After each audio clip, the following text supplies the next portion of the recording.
Hey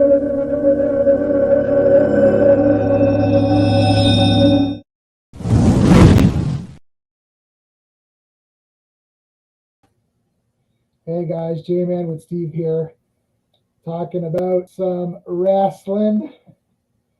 So this show we're going to cover SmackDown March 11th and Raw March 14th. But we are going to we're obviously going to address this. Yeah. So I'll keep this up for just a minute here while actually we'll remove it for a second. We'll put it back. So Scott Hall, let's do a very let's just give our kind of our thoughts on the whole thing. And I've got like a whole history with Razor Ramon that's just like crazy, like really crazy. A lot of crazy stuff. So why don't you? Well, Steve, what are your thoughts? Obviously on Scott Hall, Razor, whatever. What did you think about him and all that kind of stuff? Give us your kind of just thoughts on Razor Ramon.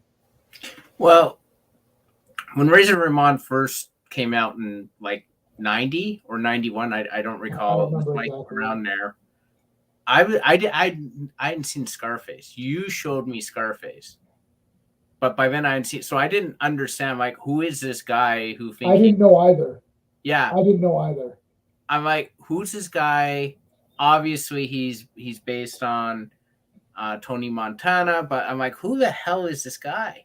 Like, and he came out. I'm like, oh, this guy's just a jerk, but he was so great at being a jerk.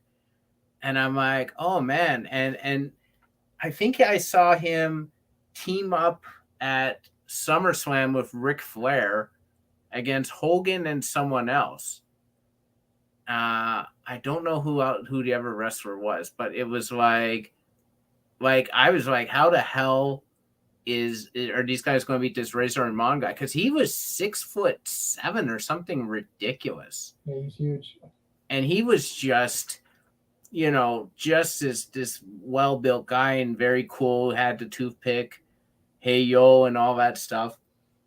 And like it seemed, I remember the legendary ladder match, which you have a story about, but like when he jumped at WCW, I'm like, oh man, that sucks. I really like this guy. And he was in remember that wrestling game that was like Mortal Kombat? Yes. I remember he was one of those guys, and like I think he threw razors as I remember like, projectile and that. He was a cool guy, man. Like he was a great performer, but he had his demons, and especially near the end of WCW, you saw him not show up as much because he was, trying to get dry or whatnot. Hey, Double C. I mean, and Kevin Owens started Raw like that, right? The first thing he said was "Hey yo," which I don't think anyone caught. I did. You did. Yes, I did. I did catch that. But no one in the stands reacted. And I'm like, that's Razor, guys. Like, did you not catch that?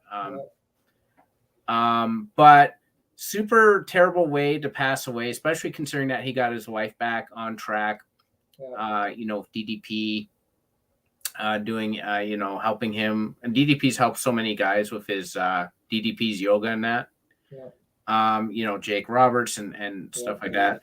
Super sad way because I heard he was going in for hip surgery. And then I heard, oh, they're taking him off life support. And I said, for hip surgery? What the hell happened? And it was, a blood clot got loose when they went in to do the surgery and went to his heart. And he had 3 heart attacks. And that was it. And then they took him off life support. I mean, a great competitor, very charismatic, a guy who never made it to the heavyweight champ, but always that guy who was like a great intercontinental champion, a great tag team champion. He was always on the upper mid card. And I'm glad at least, before he passed away, and he passed away young. But I'm glad before he passed away, he sort of got his life back together and, still made appearances as the NWO. I remember Yeah. the Sting versus Triple H match. The NWO showed up for Sting, which didn't make a lot of sense, but like it was still cool to see him out there. Yeah, just a terrific competitor. Loved his finisher, the Razor's Edge. Yep. One of a kind character in both WWE and WCW. Yeah, he was awesome.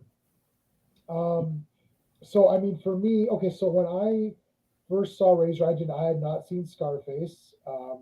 I didn't see Scarface till way later, and it's a great movie. I have it on Blu-ray or whatever. It's Yep. definitely 10 out of 10. But I loved Razor Ramon. He's like my ultimate favorite. As soon as I saw him, I saw the vignettes, him like at the table. You want me to clear the table and all that. And so you want me to pay that bill? You want me to clear the table? Say hello to the bad guy and all that. Basically, me and my buddies at the time were so like in awe of Razor Ramon. We literally transformed our speech patterns to matches, and we'd be like, "Hey man, you want Razor Ramon?" And then we actually did and I have this footage. So we did a school project where we did a video on Shoeless Joe, Yeah. and we had to do no, not Shoeless Joe. No, we did one of Shoeless Joe, but it was something else. The Average, I think. Was it called Average? It was a poem or something called The Average. And we did a quiz show on it, and my buddy played Razor, who was one of the contestants. So I was the host, and there was three contestants. There was like the normal contestant who would actually answer the questions properly. Then there was like the super weird character, and then there was Razor, and it was literally like Razor. He's like, "Hey man, I don't know the answer."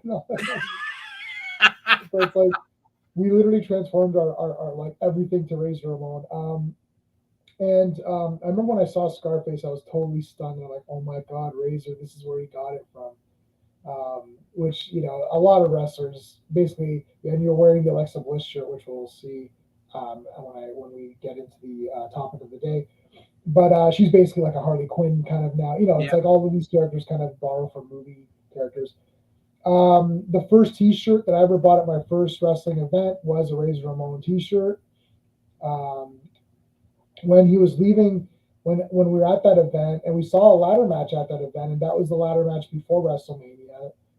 So they would practice a lot of these matches at house shows, but they didn't really count as anything. So I actually saw the ladder match practice version before the real ladder match, and we're thinking, "Oh my God, this is the ladder match! Like, what the hell? Like, we're seeing it now, Yeah. So that was crazy. And then after that event was over, we literally went outside and we hung around in the back while the wrestlers were leaving. So this is like hours after the show had ended, and all the wrestlers were leaving. So we actually saw Razor Ramon sitting next to Lex Luger and Yokozuna in the same car, and they're all driving. And I went and I tapped on the window of his car, and Razor sitting at the window, and he gave me the peace sign. I was like, yeah, I was like so pumped. I was the greatest day ever. And then side story on that, which I'll tell another, I can tell in detail later, was another car came out. It was Jeff Jarrett. He stopped the car and came out and talked to us. He came out and talked to us in the back alley of Toronto, of like not Maple Leaf Gardens. Maybe it was Skydome or something, or one of these. Right. I don't remember exactly which one it was, but it was like, yeah, he came out and talked to us. It's like, what? So That's Jeff Jarrett came out and talked to us. It was outrageous. We're like, I can't believe this is happening. So he only talked to us for like 5 minutes, but it was super funny. But then the other story I remember was on Jerry Springer. There was this kid who loved Razor Ramon, and Razor Ramon came out to greet him. And then the next night was the pay-per-view, and Razor Ramon turned heel. And I'm like, oh, it's so funny because and Jerry Springer actually paid for this kid to go see Razor Ramon on that pay-per-view, and that's when he turned heel. And you're like, this is so weird. But anyway, that was my Razor Ramon story. Razor Ramon was just like the best. We like literally transformed our lives. Yeah, that is some of the best matches ever. It is one of just the best matches ever. But yeah, I mean he'll be missed. He was just awesome. He had to be one of the most imitated wrestlers ever. Everyone had a Razor Ramon impersonation. Yeah. He was one of the most quotable wrestlers ever. Yeah, and then the Wolfpack and all that, and like Wolfpack. NWO for life. I mean, when Yeah. you end up, don't even get me started. We could do an entire stream on NWO. Like I transformed my life. I literally made up the NWO for one of my streams just for no Yeah. reason. I mean, it was just like NWO were just like, I can't believe it. It was Diesel, Razor, and Hogan. I'm like, these are the best people ever, and it's like in one week. And he was the one who started the NWO invasion. He was the first guy who showed up. And they're like, oh, Scott Hall from the WWF at that point. And that was the whole invasion angle, which became the NWO. Yeah, and then it was Diesel or whatever, so Scott Hall Yeah. and Kevin Nash. I mean, I remember joined later on. It was just those two for a while. Yeah, the Outsiders. The Outsiders, yes. But he had some great matches with Michaels. I remember he had a rivalry with Savage at one point, I think in WCW. Like he and DDP. He was a great worker. Yeah. Self high five. Yeah, Razor was awesome. I him versus Goldust were like great matches too. Yeah. Because they're so different from each other. I know. Yeah, he'll. It's definitely too soon. But like I said, I'm glad he got his life back in order, and he was able to be inducted into the Hall of Fame. Before. Like he got the accolades. He understood like what he meant to people. So at least that happened before he passed away. The other thing to sort of bring up, which was sort of very disturbing. I don't know if you've seen the footage. I didn't. I fast forwarded this match, but then I heard about it. So then I went back and watched the spot. Big E broke his neck on SmackDown. He took a suplex. So it's one of those ones where the wrestler is face to face with the other wrestler, and the guy grabs him and he's supposed to flip him over. He didn't flip over properly, and he landed right on his freaking head and broke his neck. Wait, when? When did this happen? SmackDown. Like just now? Just now. Oh, the thing is that Raw, because it goes late, I PVR both shows. Yep. And you guys know, so like I actually have a kidney stone, so there's three of us hosting today. It's Steve, me, and my kidney stone. Little J. Yeah. So I'm like on so many medications right now that it's absolutely it's crazy. I medically shouldn't be doing anything right now but laying down. So anyway, so because of that, like the pain comes and goes, right? So I can't sit in one spot. Right. Like right now I'm popped up on drugs, so we can do this. But like I can't sit in one spot. Like I've got to be moving around and just kind of, and keep drinking water, which reminds me. So I PVR these, and I'll just go back and fast forward and just get to the women's title, women's matches. I think I deleted SmackDown already, so shit. I didn't notice anything crazy going on because I was fast forwarding, but I didn't. Like, did they know at the time or what? Who flipped them? Sheamus's partner Ridge Holland basically flipped him, and you can see if you go back on YouTube, you just type in Big E breaks neck, and you'll see it 100 times. And it's literally you'll see, and they slow-mo it. He didn't flip over properly, and he landed literally on top of his head. Oh my god! So he broke his neck because you got to think Big E's a 275-pound guy, and all that weight's landing on his neck. He broke it. Good news is he's not dead and he's not paralyzed. He's got full movement. So just to show you how tough a guy this guy is and how lucky he is, he'll recover. He'll probably be back. Wow. But like I couldn't. This is what people don't appreciate. Like you see these 6 spots, and these guys have to practice it. And even as much as they practice it, people can get hurt. It's crazy. I always thought that move was weird. It's tough because we don't, even with some of this stuff with the women's, even with Bianca and Dewdrop too. Like it looks like some of these, you're like, I just feel like it's like like she does the move to Dewdrop or whatever. The KOD, KOD, and it's like I always feel like What if Dewdrop, you mess that up? Like, you can tell Dewdrop does not like being in that position. She doesn't like taking that move. If you look at her face when she's there, I don't think it's acting. I think she's generally like, oh God, oh God, oh God.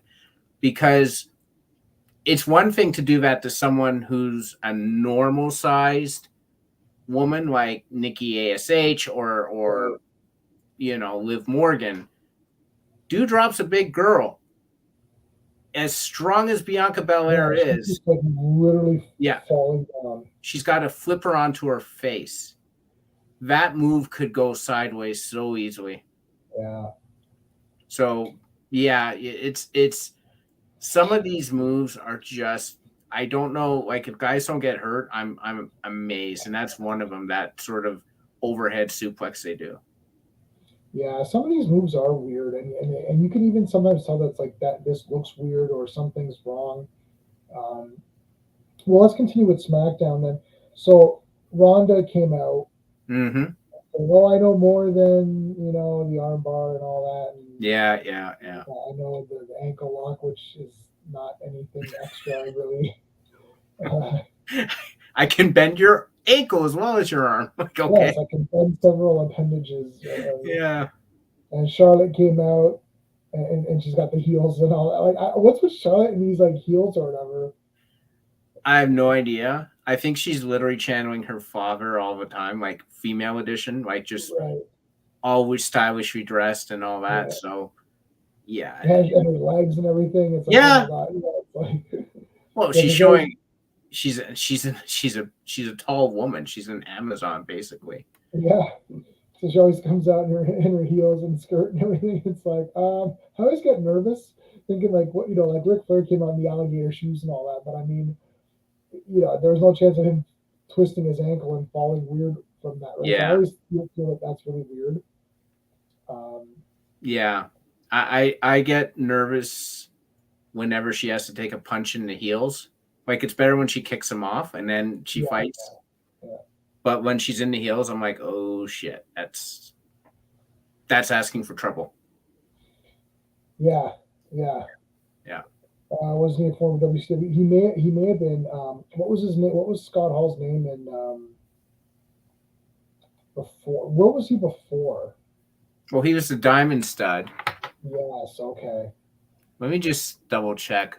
I'm just going to double check now. Yeah, because for me, like Razor Ramon was the first time I cared about Scott Hall. Like that was like where I'm like, okay, yeah, this guy. And then from that point on, I was with him.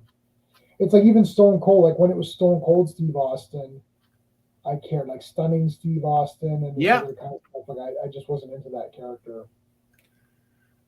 So he was the World Television Championship. He won that once. He won the United States Heavyweight Championship twice.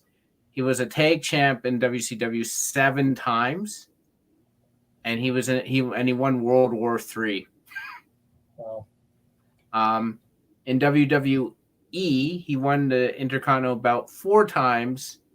He won 2 Slammies, and he was in the Hall of Fame twice, once as a member of the NWO and once individually.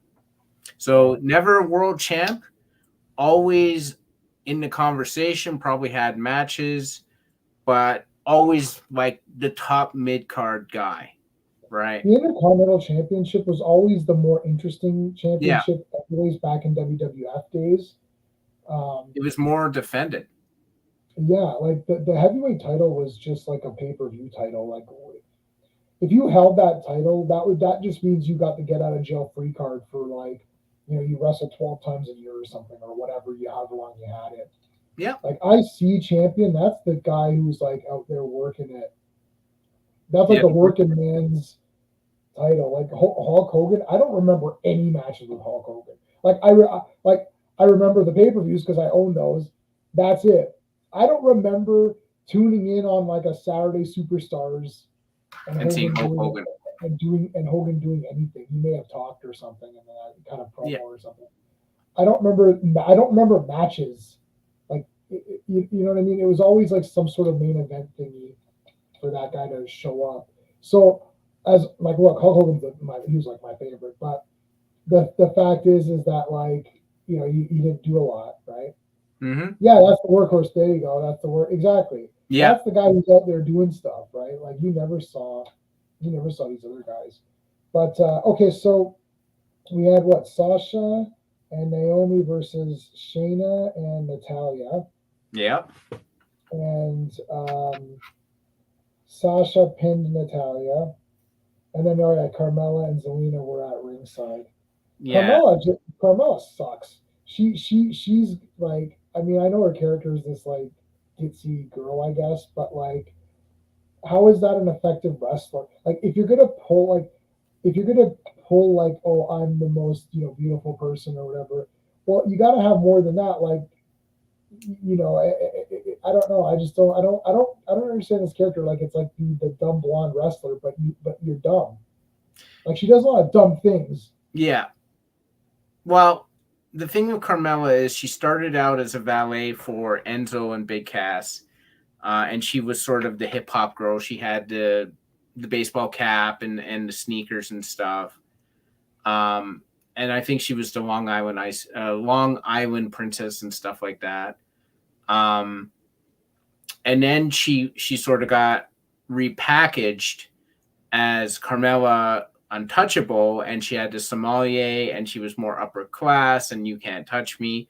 And it seems that they were going to push her this way, but then she got rid of Reggie, who's now just tied to Dana Brooke. And I don't know what her character is anymore. Like, I don't understand what they're doing with her. When she was the women's SmackDown or the SmackDown Women's Champion, she was actually really good and she was pretty tough to beat. She had some good moves, but she's not being given an opportunity to do that anymore. She's just an idiot. And Yeah, see, I don't know any of these backstories, right? So yeah, like for me, I'm like, okay, like who are you? Like, yeah, you're useless. Like, why are you here? Yeah, right? Like she's like nothing. Like it's like yep, they're losing big time, yeah, big time. Like yeah. there's not even a question in my mind. No. Well, we'll get into that on Raw because I have a theory. Okay, yeah. But I do like the tag team of Shayna Baszler and Natalya. I think they're like really well suited, Yeah. like hard hitting, no nonsense styles. I'm like, oh, maybe they should be the fourth team there because you know maybe there should be a final 4-way instead of a 3-way. But then they just lost, and it's just they sort of gave it like what's it called? They sort of gave a reason like Queen Zelina was interfering in Carmella, and then like they got distracted themselves and blah blah blah. But I'm like, I don't know, like they're not doing a lot with a lot of these talented females, and I'm like, what are you doing? Like Shayna Baszler is a badass. She's a UFC fighter. Like have her in the program with Ronda Rousey. Like that's a no brainer. What are you doing? Yeah, and I subscribe to Rhonda and I'm like on Facebook and she's like there's like a cool video with her and her baby and all that that she posted, and Shayna Baszler's are playing with the baby and everything, and they're like playing with the baby and doing all this stuff, and she's like, oh crap, I gotta get on, and she's like running out, and you're like, what is happening here? Like this is all the big backstage stuff, and they're playing with this baby. And you're like, and it's like Shayna Baszler, like going, hey, hello, being all cute and everything. You're like, what is this? Yeah, like she's the Queen of Spades, is this tough ass broad, and like I'm going to come out and fight everyone and break arms and that, and she's like, ooh, it's like, Yeah. I mean, Sasha pinned Natalya, so I mean, whatever. Natalya just gets pinned now. That's like her thing. that. Well, she's I think she's like 38 now or something, so it's now at the point where she's now looking to who she can put over, I guess. Yeah, yeah, that's where she's at right now. And that happens. I was explaining that even to my wife too. It's like these kinds of people are that's it. That like their job now is to just get people over. Yeah, And it works well. So just she'll make the match look better. yeah. I mean, she's a heart, so like technically she's great. That's why they gave her that program with Aaliyah. The only problem is Aaliyah's not ready, and now Aaliyah's not on TV anymore. And it's like, yes, because if Natalya can't get you over, you can't get over. Yeah, what happened to Elite? The problem is that we've got 5 hours of WWE footage. We're not covering NXT because there's just too much to watch already. So we got 5 hours of WWE entertainment, and it's like a lot of it is used up for crap. So if you're going to be in the women's division, you have to really stand out to be somewhere, because like there's too many, and there's not enough screen time. So I mean, I really think that some of these promos that they have for the men, because I do like SmackDown, I Raw I'll watch, but I'll be on my game. I'll be reading comics or something when it's not time, and then I'll kind of hear it in the background. So it's like, really, if you're not like Brock Lesnar or one of these bigger guys, it's like no one cares about like.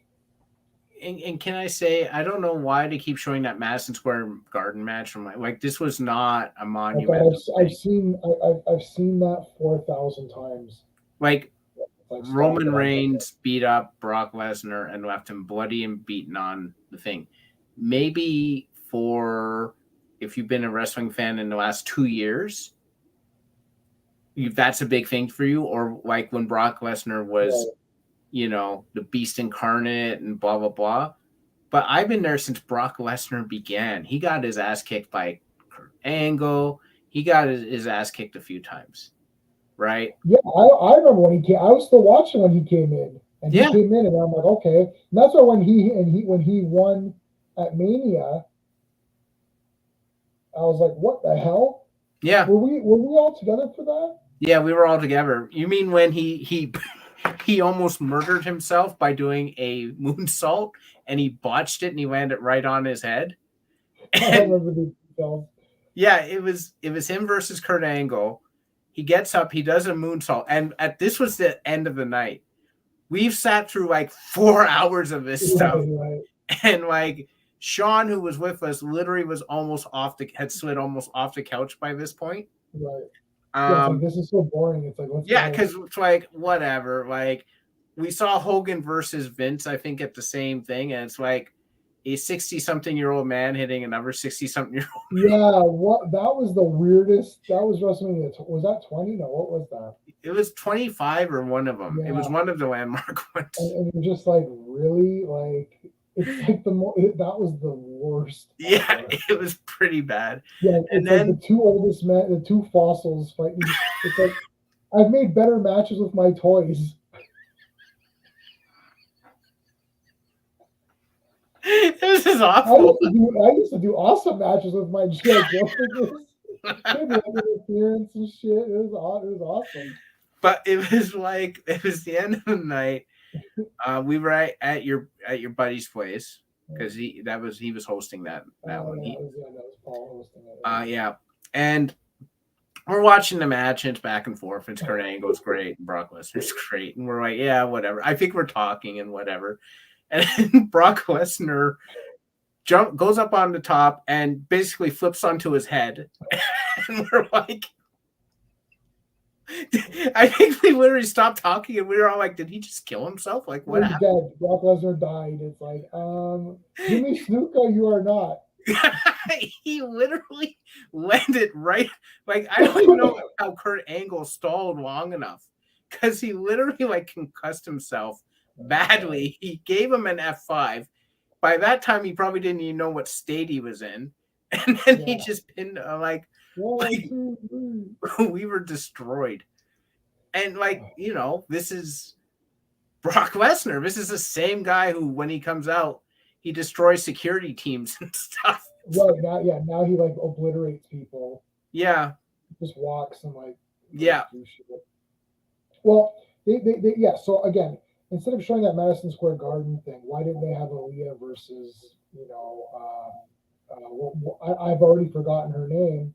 The Chinese, the first ever Chinese, Zia Lee. Zia Lee. Why didn't they have Aaliyah versus Zia Lee?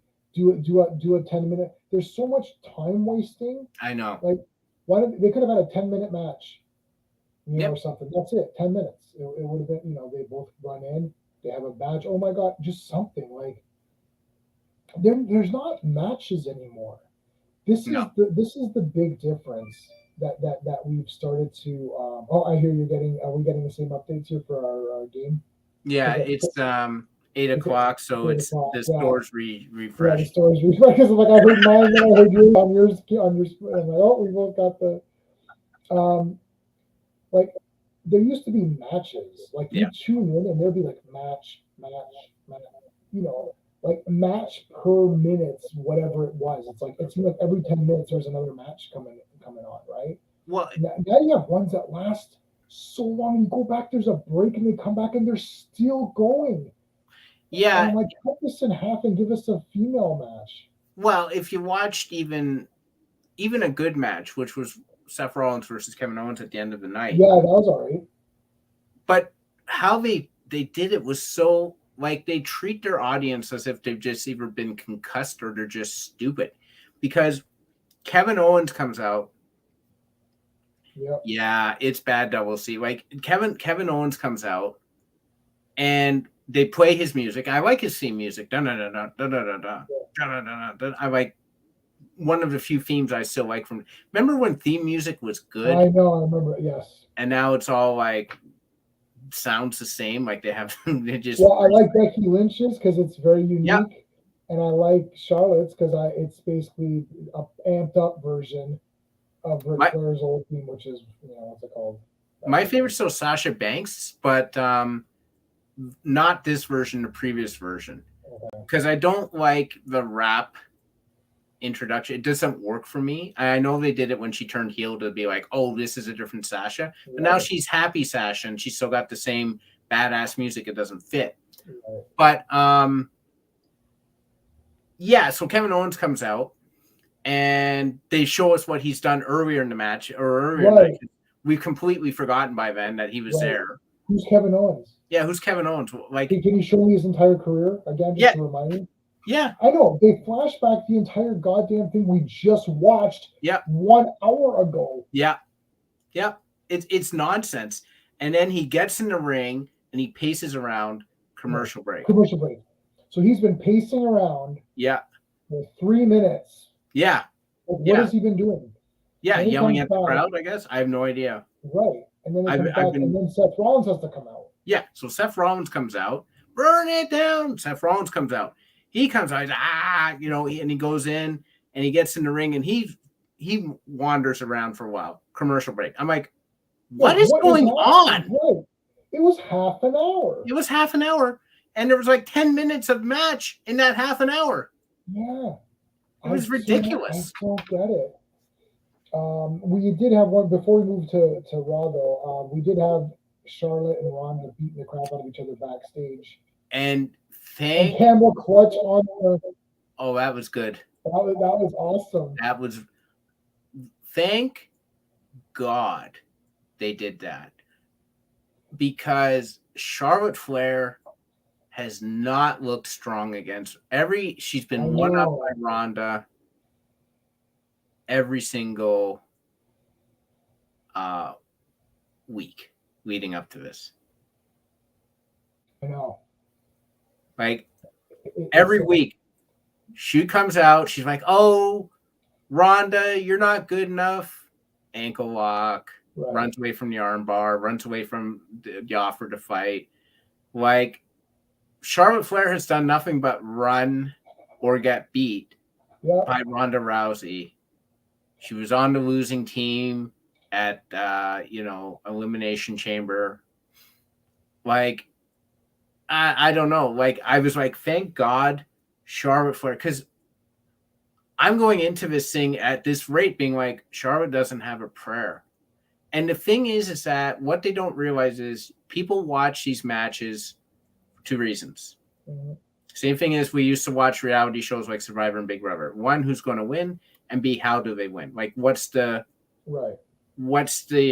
spectacle? What's the performance? And right now, the question about who's going to win, like leading up to this, was like, I'm not tuning in for that. I'm just going to tune in to see how badly Ronda beats her ass. Right, because it just seems like, normally too, and you said this a long time ago, the villain's got to look like the upper hand because we're following the hero's journey. Yeah. Right? It's like, so the heel needs to always appear as though they're in a better position to win. Because And if they win, you're like, wow, that was crazy. And if they lose, you're like, yeah, right. Like right now, it's dangerous because this happened with the Masters of the Universe cartoon from the 80s, He-Man and the Masters of the Universe, which I love. Um, but kids were writing in saying, "Can Skeletor win one?"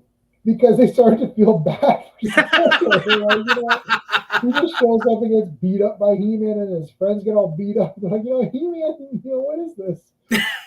They start to realize that Skeletor is never going to win, Yeah. and they're not taking him seriously as a villain. So you start to feel sorry for him that he just gets beat up every time. Yeah. And this is so I'm starting to think, I'm like, well, you're almost getting me to root for Charlotte because Yes. I'm like, you just keep beating her up, and it's like she's not doing anything to you. She's just saying, "All you have is an armbar. Beat her up." It's like, well, you can't really beat someone up for making fun of you or whatever. That's not really justified. So it's like like Charlotte needs to do a couple of more really nasty ass things to her. Yeah, this was a good start, but she needs to follow up. Like, they love to do the 50-50 booking in WWE where this week the good guy gets one over on the bad guy, then next week the bad guy gets one over on the good guy. They need to have a thing where Ronda's confidence is shaken going into where she's even questioning herself. It's like, I don't know. Like when I beat Charlotte, maybe I can't win this. Yeah.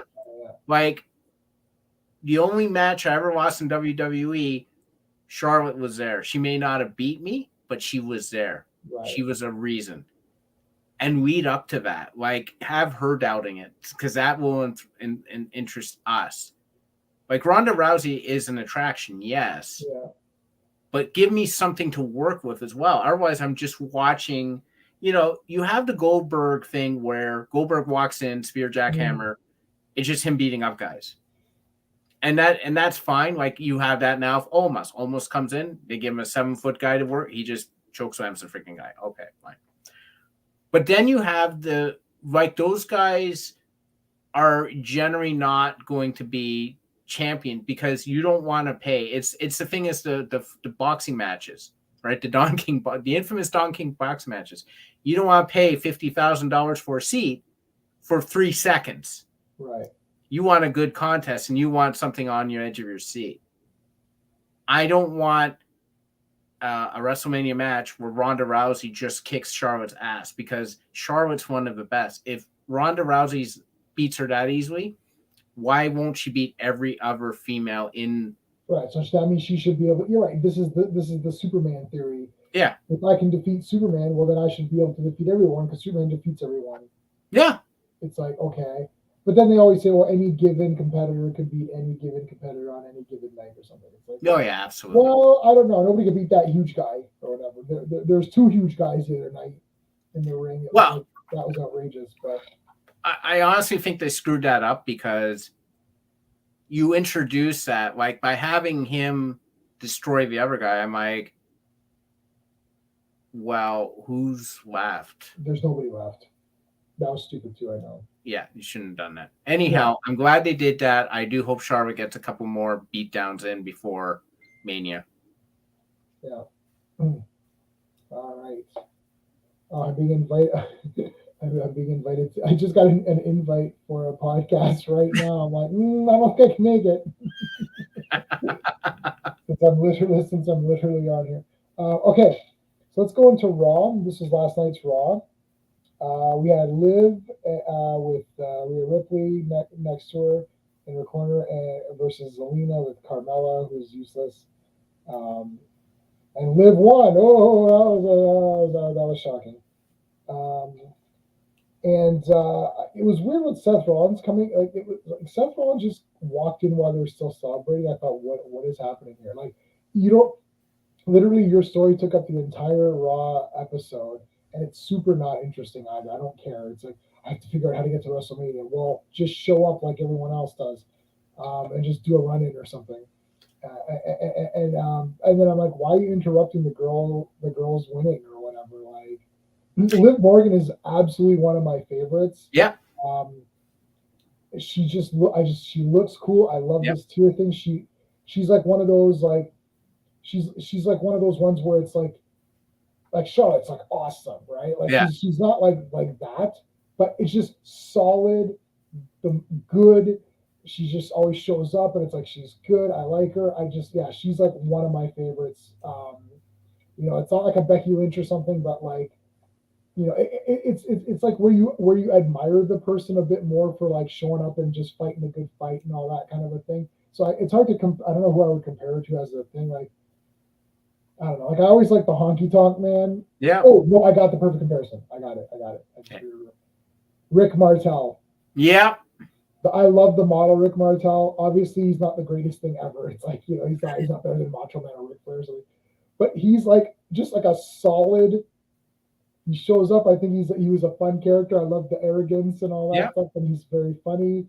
And I like him in real life. Like I hear him talking. He was a really good guy. He's like I got along with everybody. It's like because like he like there's no shooting. They'd be like, oh, shoot on this person. He's like I like them. Right? It's just like everyone liked Rick Martel, and he liked everyone, and he just showed up and did a good match. And if you fought Rick Martel, you're going to get a good match. He wasn't ready to win. Yeah. He's not going to be the champion. It's like Liv Morgan it's because I follow her on all the social medias, and she seems really cool. And she's like, with people, she's like the fans, and so it's just like a generically cool person. She's the Rick Martel. We gotta get I want to get a Rick Martel figure. We gotta get it. So and there's some that wasn't too bad. So the Liv Morgan match, like Liv is so she's a great competitor. She's a super fun character. I like her being all happy for teaming with Rhea Ripley, and Rhea Ripley has to crack a smile just for over Liv's enthusiasm. Yeah, that's what I mean. She's so excited about it. She's so excited to be there because then you get excited. Yeah. Right, because you're like, we're gonna have it, and she's like jumping on her, and she's gonna go to like fight, and she comes back and hugs her. I'm like, yeah, this is cool. Like, okay, I guess we're just having a they did, but like, I absolutely cannot stand Carmella. I cannot stand her when she jumped into. Yeah, if they don't release her, hopefully not. When she jumped in Corey Graves' arms, I was like, Rhea, just smoke them both. Just someone needs to punch Corey Graves, man. He is so freaking annoying. Like he makes me want to vomit. Yeah, that's literally me and then she jumps into his arms, like, protect me. I'm like, this is the tag team champion. This is terrible. What I'm hoping happens, this is the only way they can salvage this, in my opinion, is Queen Zelina. This is the second time she sort of like screwed with her. She's like, listen, SmackDown, get your head in the game. I've challenged Sasha and Naomi to a match, right, for the belts to get you back into a championship frame of mind, which, whatever. They come out. Carmella gets in the ring. She's like, ooh, I don't know what to do. And Zelina walks out on her, leaving Carmella there to lose the belts.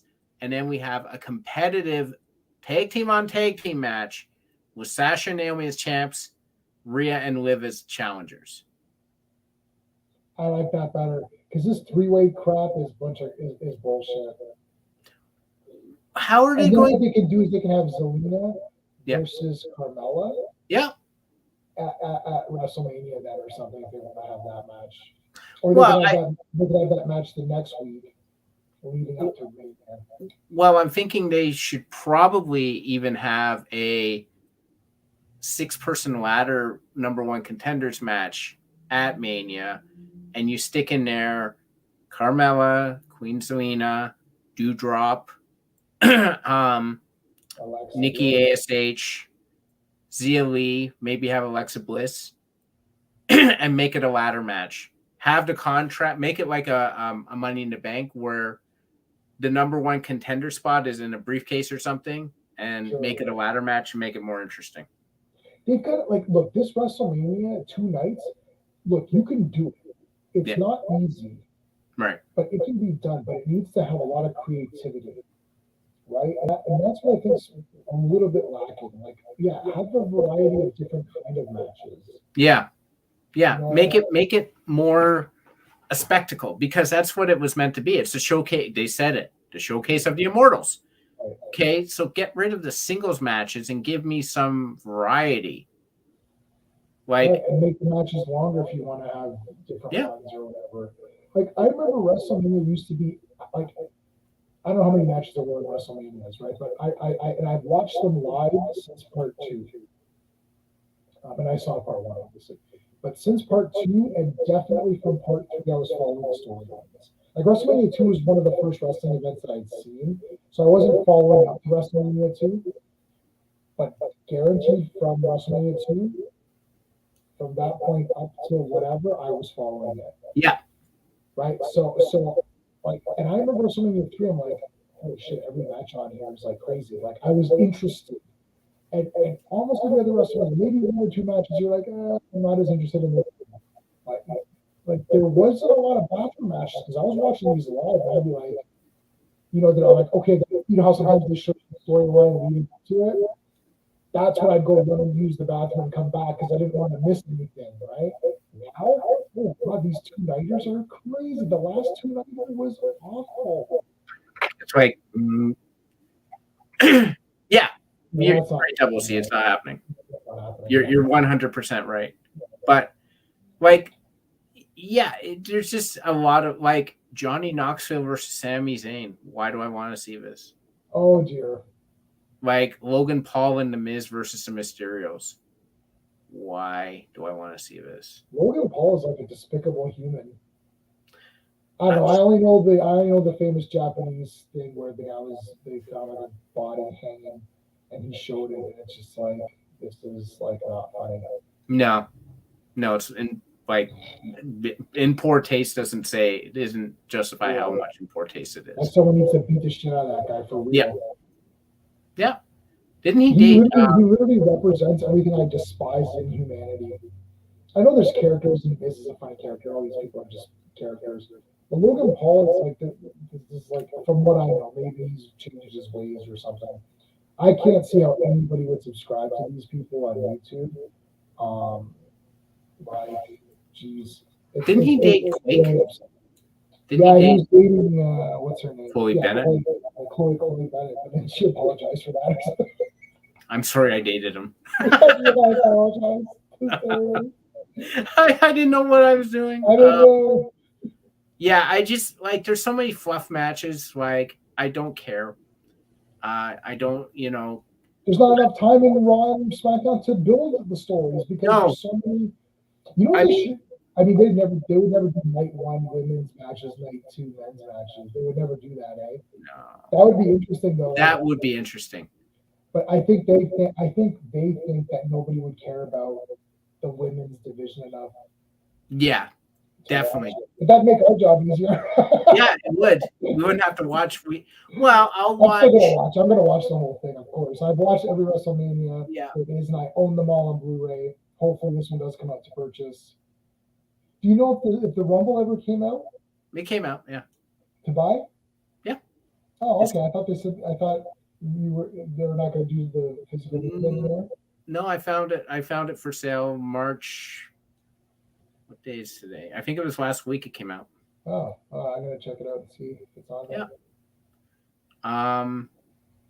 Yeah. I maybe Edge versus AJ Styles I'll watch, just because I think they're both great competitors. Right.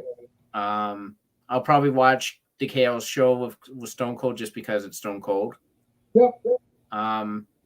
But like, I have to be interested in the competition. Like, I have to be interested in the performance they're going to put on.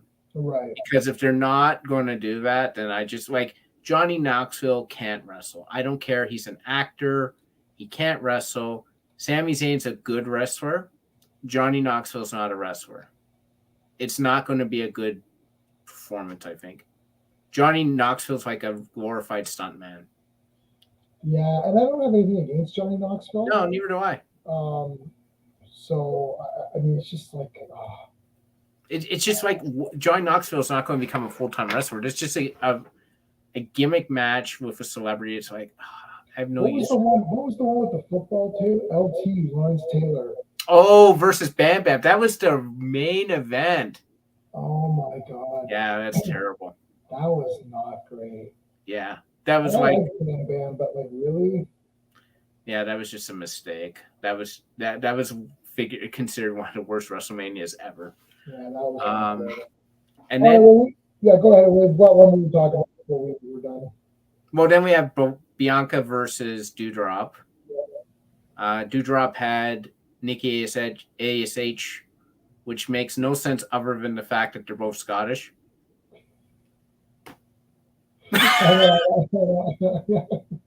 They're both Scottish, so let's put them together. Like Scottish connection. Or we should do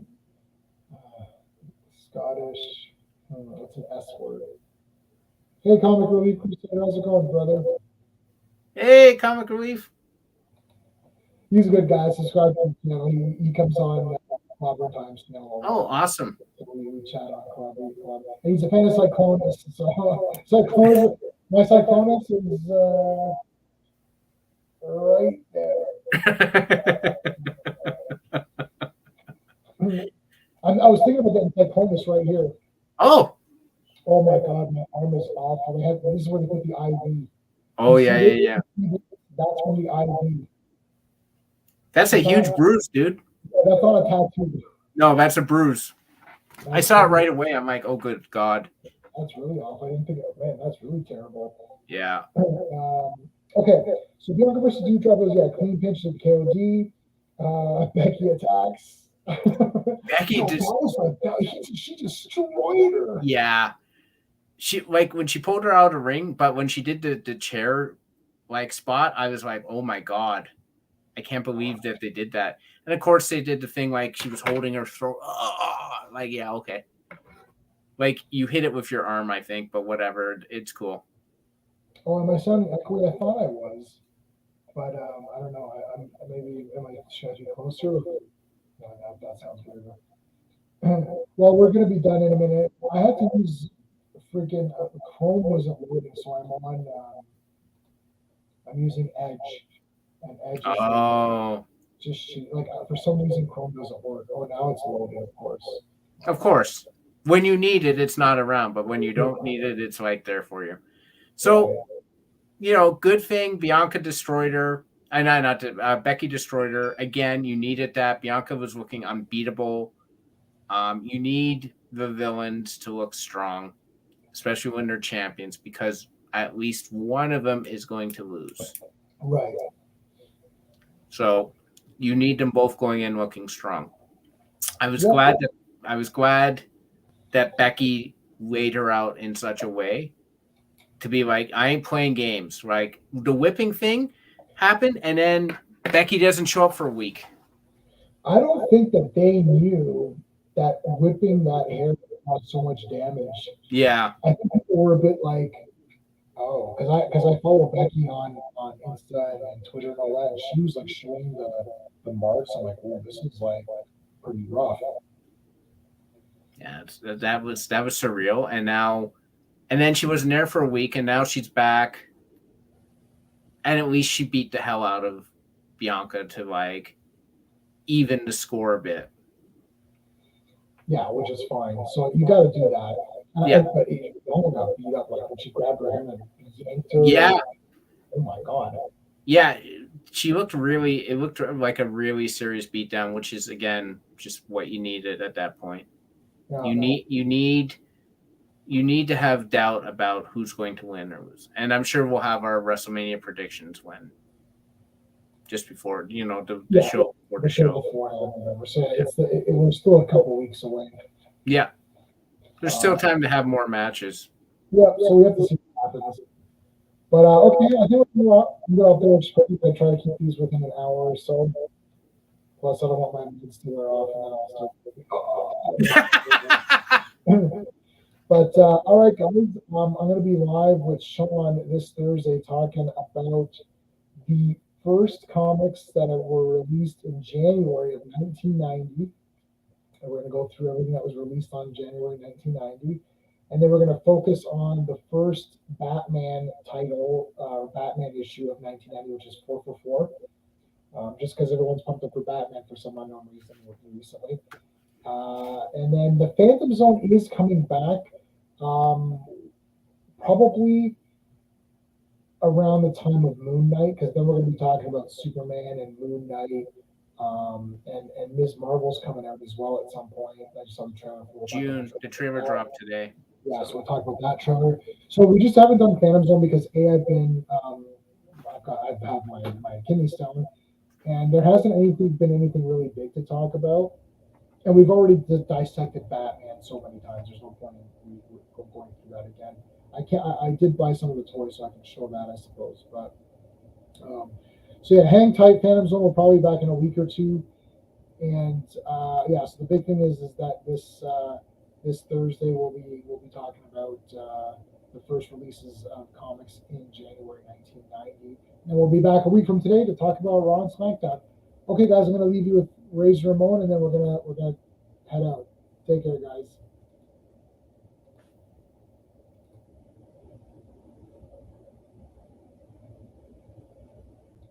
Hey friends, you've just been listening to J-Man, and he is the smartest person who ever lived. So make sure you like and subscribe.